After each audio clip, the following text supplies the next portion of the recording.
The betting industry in the country is set for a shock after the government revealed the identities of companies whose licenses have either been suspended or are yet to be renewed pending the fulfillment of stringent regulations to streamline the industry. Leading firms SportPesa, BetIn and Betway are among the firms that the Betting Control and Licensing Board says should ensure they are tax compliant before their operating licenses are renewed. NTV's Brenda Wanga reports.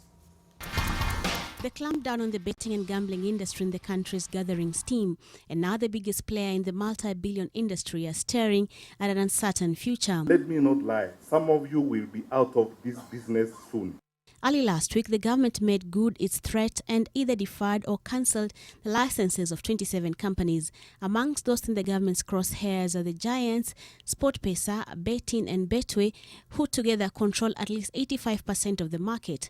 Others include BetPower, PremierBet, Lucky2U, 1xBet, Mozabet, DafaBet, WorldSportBet, Atari Gaming, SamsBet and BetBoss, amongst others. The government maintains that for the companies to be allowed to continue to operate in the country, they must, amongst other things, ensure that they are tax compliant and prove that they have been operating within the law and that they are sufficiently liquid and have performed financially well for the last 4 years. You are willing to make money, go and pay for football clubs in Europe, but you don't have money to pay taxes in Kenya.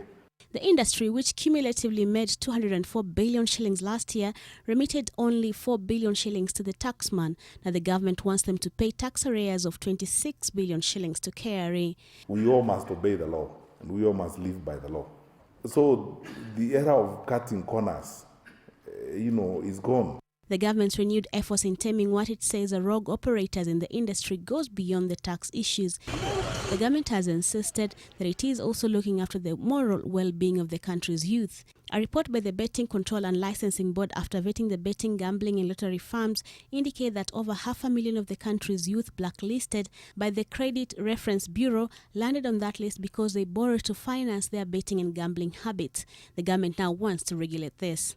And don't tell me that it's business. It's not business. This is business in the death and destruction of our children. You cannot make money at the altar of destroying our young people. After South Africa and Nigeria, Kenya has the third largest betting market in Africa. However, the proceeds from this industry are banked outside the country despite the fact that the countries have Kenyans listed as director, but only in name.